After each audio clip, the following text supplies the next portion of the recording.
সকালে ঘুম থেকে উঠে রিমার মুখ দেখে বুঝলাম সাংঘাতিক কিছু একটা হয়েছে।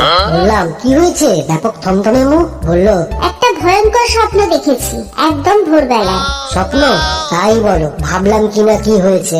বললাম, কিসের স্বপ্ন দেখলে? আরশোলা নামা করছা? রিমা চোখ পাকিয়ে বলল, বললাম তো ভয়ঙ্কর স্বপ্ন, খুব ভয়ঙ্কর। দেখলাম বাবার আবার বিয়ে হচ্ছে। আমি বললাম, ও এই ব্যাপার, কি দেখলে? বিয়েতে আমরা নিমন্ত্রিত? নিমন্ত্রিত তো নিশ্চয়ই, নইলে বিয়ে হচ্ছে দেখবে কি করে? রিমা আগুন চোখে আমার দিকে তাকিয়ে বলল, তুমি ইয়ার কি করছো? ছি, ভোরের স্বপ্ন সত্যি হয়। আর শুধু স্বপ্ন দেখেছি বলে বলছি না, লাস্ট কিছুদিন বাবার আচরণ খুব সন্দেহজনক। প্রতিদিন সন্ধ্যাবেলায় 2-3 ঘন্টা বাইরে কোথায় কাটিয়ে আসে, কোথায় যায় মাকে কিছুই বলেনি। আমিও জিজ্ঞেস করেছিলাম, হেসে উড়িয়ে দিল। আমি বললাম, ধুস, যত সব ফালতু চিন্তা। তোমার বাবাকে কে বিয়ে করবে? ওই বুড়োকে? রিমা বলল, করবে করবে। শোনো, একটা কাজ করবে, বাবা উল্টা পুল্টা কিছু করছে নাকি জানার চেষ্টা করবে। করো না প্লিজ।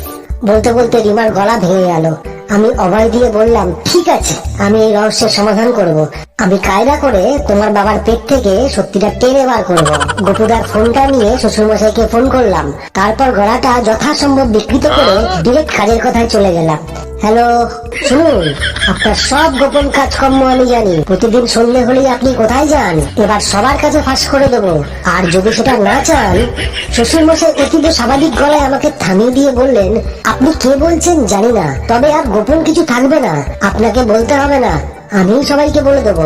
শ্বশুরমশাইয়ের উত্তর শুনে আমার মাথা বনবন করে ঘুরে গেল। বলে কি, উনি সব বলবেন? তাহলে রিমার কথাটাই সত্যি? এ তো কেলেঙ্কারি আসান্ন, চিচিৎকার কেস। আমি সিদ্ধান্ত নিলাম যে আমি শ্বশুরমশাইয়ের পিছু নেব, দেখবো উনি কোথায় যান। একদিন সন্ধ্যাবেলায় শ্বশুরমশাই যখন বের হলেন, আমিও বেরিয়ে পড়লাম ওনার পিছন পিছন। উনি জানেনও না যে ওনাকে আমি ফলো করছি। শ্বশুরমশাই একটু সামনে, আমি একটু পেছনে। একবার দেখলাম যে শ্বশুরমশাই রাস্তার ধারে একটা দোকানে দাঁড়িয়ে কিছু কিনছেন। আমি ভাবলাম যে আচ্ছা, উনি ওনার প্রেমিকার জন্য হাতে করে কিছু নিয়ে যাবেন, তাই দোকানটা থেকে কিছু কিনছেন। আজ ওনার কপালে দুঃখ আছে, আমি আজ ওনাকে ধরেই ছাড়বো, সঙ্গে ওনার ওই গার্লফ্রেন্ডকেও। শ্বশুরমশাই এগোতে শুরু করলেন, আমিও পিছন পিছন। শ্বশুরমশাই একটা গলির মধ্যে ঢুকে গেলেন, আমিও ঢুকতে যাবো, এমন সময় এক ভিখারি আমার সামনে এসে বলল, বাবু একটা টাকা দেবেন? 2 দিন ধরে কিচ্ছুটি খাইনি। আমার মাথায় তখন গোয়েন্দাগিরি। আমি বিরক্ত হয়ে বললাম, আমি শ্বশুরমশাইয়ের পিছু নিয়েছি, আমায় বিরক্ত করো না। ভিখারি হঠাৎ হাসলো, ওহ, আপনিও? আমিও আপনার শ্বশুরমশাইয়ের পিছু নিয়েছি। আমি তো থতমত খেয়ে গেলাম। কি বললে? তুমিও ওনার পিছু নিয়েছো? কেন? ভিখারি বলল, না, উনি আমার কাছ থেকে 200 টাকা ধার নিয়েছেন, ফেরতই দিচ্ছেন না, তাই ওনার পিছু নিয়েছি আমি। আজ ওনাকে আমি ধরবই। শুনে আমার সন্দেহ আরো বেড়ে গেল। আমি ভাবছি যে প্রেমিকার চাহিদা মেটানোর জন্য আজকাল শ্বশুরমশাইকে ভিখারির কাছ থেকেও ধার করতে হচ্ছে। ভিখারিটা আমায় বলল, যেমন শ্বশুর তার তেমন জামাই, আপনারা আমার থেকেও ভিখারি যান। এই বলে ভিখারি চলে গেল। আমি আবার শ্বশুরমশাইয়ের পিছু নেওয়া শুরু করলাম। কিছুদূর যাওয়ার পরে আমি দেখলাম যে শ্বশুরমশাই একটা বড় বাড়িতে ঢুকে গেলেন। আমিও লুকিয়ে দাঁড়িয়ে পড়লাম আর ভাবছি যে আমিও এই বাড়িটাতে ঢুকে পড়ি আর হাতে হাতে এদের ধরে ফেলি। কিন্তু হঠাৎ পিছন থেকে একটা লোক এসে আমায় ডাকলো, এই বেটা, কি করছিস এখানে? আমার হার্টবিট বেড়ে গেল। দেখি একজন গুন্ডা টাইপের লোক দাঁড়িয়ে আছে। আমি তোতলাতে তোতলাতে বললাম, আমি কিছু করিনি। লোকটা বলল, এই এলাকায় সম্ভব গুন্ডার অনুমতি ছাড়া কেউ লুকিয়ে থাকতে পারে না। আমি ভয় পেয়ে বললাম, আমি আমার শ্বশুরমশাইয়ের পিছু নিয়েছি দাদা, আমি তো কিছু করিনি। আমিও তোমার শ্বশুরমশাইয়ের পিছু নিয়েছি। আমার মাথা ঘুরতে লাগলো। তুমি কেন? লোকটা বলল, উনি আমার কাছ থেকে 500 টাকা ধার নিয়েছেন, ফেরতই দিচ্ছেন না, আজকে আমি ওনাকে ধরেই ছাড়বো। আমি অবাক। তার মানে শ্বশুরমশাই ধার করা টাকা ফেরত দেন না কাউকে? নিজেকে মনে মনে প্রশ্ন করলাম, এটা কি করে হয়? লোকটা আমায় বলল, আপনি এখানেই দাঁড়ান, এখান থেকে কোথাও যাবেন না, আমি লোক ডাকছি আপনাকে বেঁধে রাখবার জন্য। তাহলে যদি আপনার শ্বশুরমশাই আমার টাকাটা আমাকে ফেরত দিয়ে দেয়, দাঁড়ান, এখান থেকে কোথাও যাবেন না, আমি আসছি। এই বলে লোকটা চলে গেল। আমি ভাবলাম এটাই সুযোগ, শ্বশুরমশাই যা ইচ্ছা করুক, আর আমার গোয়েন্দাগিরি করে লাভ নেই। আমি এবার পালাই, না হলে এবার আমার কপালে দুঃখ আছে, একটা মারও মাটিতে পড়বে না। শ্বশুরমশাইয়ের জন্য সব মার আমাকেই খেতে হবে। এই বলে আমি পালিয়ে গেলাম, আর এত জোরে দৌড়ালাম যে হাঁপিয়ে গেলাম। বিনা দোষে মার খাওয়ার থেকে হাঁপানো ভালো। সামনে একটা পার্ক দেখলাম, আর সেখানে বসে একটু জিরিয়ে নিলাম, আর ভাবলাম যে এই আমার গোয়েন্দাগিরির কথাগুলো রিমাকে বলা যাবে না। একেদিন ওর মনটা খারাপ, তার উপর ওর বাবার এত পাওনাদার, জানতে পারলে ওর মনটা আরো খারাপ হয়ে যাবে। কি না কি করে বসবে হয়তো, থাক বলবো না।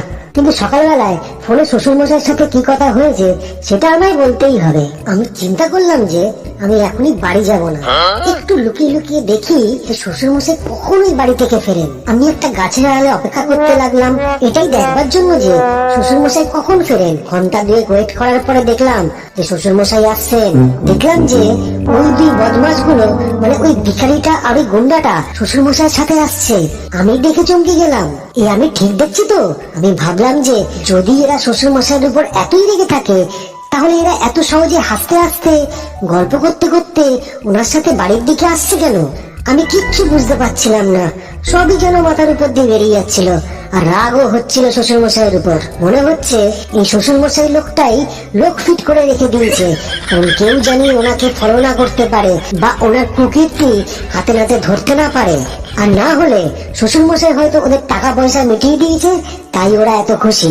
এবার এটাও ভাবছি যে ওই শয়তানগুলো আবার শ্বশুর মশাইকে বলে দেবে না তো যে আমি শ্বশুর মশাইকে ফলো করতে গিয়েছিলাম? বলে দিলেই ব্যাস আমার খাটিয়া খারাপ হয়ে যাবে। ভগবান বাঁচিও আমায়, কি অবস্থা আমার। এসেছিলাম শ্বশুর মশাইকে কেস খাওয়াতে, আর খেয়ে গেলাম আমি নিজেই। ভগবান বাঁচিও, বাঁচিও ভগবান। আর কোনোদিন করবো না, যে যা খুশি করুক, আমি নেই কিছুতে বাবা, আমি এই ঠিক আছি। না, আর শ্বশুর মশাইকে ফলো করার দরকার নেই। এবার আমি বাড়ি যাই, জানি না এবার আমার কপালে কি নাচছে। এবার শ্বশুর মশাই যদি আমার যাচ্ছে তাই ভাবে অপমান করে, এই লজ্জায় কোথায় মুখ লুকাবো আমি জানি না। ওনাকে তো ধরতে পারলামই না, উল্টে নিজেই কেস খেয়ে গেলাম। ভগবান বাঁচাও, বাঁচাও ভগবান, আর কোনোদিন করবো না ভগবান বাঁচাও। এই বলে আমি বাড়ি চলে গেলাম। আমি ঘরে গিয়ে রিমাকে সব বললাম। ঘরে শোকের ছায়া নেমে এলো। রিমা এমনিই ভেঙে পড়লো যে আর রান্না করতে পারলো না। আমি সুইগি থেকে ফ্রাইড রাইস আর চিকেন কষা আনিয়ে গ্লাস বদলে গিলে নিলাম। রিমা একরকম না খেয়েই থাকলো। পরদিন সকালেই আসামি মানে শ্বশুর মশাই হাজির। আজ রবিবার, কাল রাতে রিমা একটুও ঘুমায়নি, ফুপিয়ে ফুপিয়ে কেঁদেছে সারা রাত। আর একদম সকালেই আমাদের আশ্চর্য করে শ্বশুর মশাইয়ের আগমন। আর আসা মাত্রই রিমা তার উপর ঝাঁপিয়ে পড়লো। কেঁদে কেঁদে ফুলে যাওয়া চোখ দিয়ে তীব্র দৃষ্টি হেনে রিমা বলল, তুমি এটা করতে পারলে বাবা এই বুড়ো বয়সে? ছি ছি ছি। ও তুই জেনে গেছিস? আচ্ছা তাহলে শোন, সত্যি বলতে বড় একঘেয়ে লাগছিল সবকিছু। রোজ তোর মায়ের সঙ্গে কিটির মিটির ঝগড়াঝাটি, তাই সেই জন্য তুমি এটা করছো? যাই হোক, এটা আপনার উচিত হয়নি, কিছুতেই মেনে নেওয়া যাচ্ছে না। আমার আর আপনার মেয়ের মধ্যেও তো কত মানে মতবিরোধ মতানৈক্য হয়। সেই জন্য যদি আমি আপনার মতো করি তাহলে আপনার ভালো লাগবে? হ্যাঁ, তুমি যদি করতে চাও করবে, আমি ব্যবস্থা করে দেবো। তুমি ব্যবস্থা করে দেবে? বাবা হয়ে এটা বলতে পারলে? তুমি কি চাইছো? আমি সুইসাইড করি? ওগো শুনছো? দড়ি বা ঘুমের ওষুধ যা হোক কিছু দাও আমায়। এই জন্য সুসাইড করবি তুই? তাহলে কি তুমি মনে করছো আমার বর আবার বিয়ে করতে যাবে আর আমি ধুতির পোছা ধুয়ে পেছন পেছন যাব? বিয়ে? কি বলছিস তুই? বিয়ের কথা আসছে কোথা থেকে? আমি তো নাটকের কথা বলছি। আমার এক পরিচিত একটা নাট্য সংস্থার সঙ্গে যুক্ত, সেই বললো দাদা নাটক করবেন, এক বৃদ্ধের রোল আছে। তো একঘেয়েমি কাটাতে রাজি হয়ে গেলাম। রোজ সন্ধ্যাবেলা রিহার্সাল হতো। কাল নাটকটা ইউটিউবে আপলোড করা হয়েছে। তোদের সারপ্রাইজ দেবো বলে আগে থেকে কিচ্ছু বলিনি। নাটক? তুমি নাটকে রিহার্সাল করতে?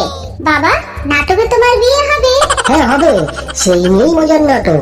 দেখলে তো, ভোরের স্বপ্ন সত্যি হয়। নাটকে হলেও বাবার বিয়ে তো হচ্ছে, তুমি তো মানতেই চাও না। ভেবেছিলাম শ্বশুর মশাইয়ের বিয়েতে কবজি ডুবিয়ে খাবো, সেটাই হলো না।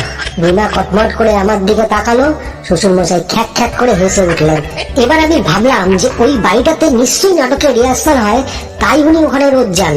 কিন্তু ওই লোক দুটোকে কেন উনি ওদের কাছ থেকে টাকা ধার করেছেন, আর কেনই বা পালিয়ে বেড়াচ্ছেন ওদের থেকে? চিন্তা করলাম যে শ্বশুর মশাইকে আমায় আলাদা করে জিজ্ঞাসা করতেই হবে এই ঘটনাগুলো। শ্বশুর মশাই আমায় নিজেই ডাকলেন আর বললেন যে, শুনলাম তুমি নাকি আমার পেছন পেছন আমাকে ফলো করেছো। আমি তো আকাশ থেকে পড়লাম যে উনি জানলেন কিভাবে। আমি ওনাকে জিজ্ঞাসা করলাম যে, আপনি জানলেন কিভাবে? আমি সব জানি। আচ্ছা, তোমার সাথে কোনো ভিখারি আর গুন্ডার দেখা হয়েছিল?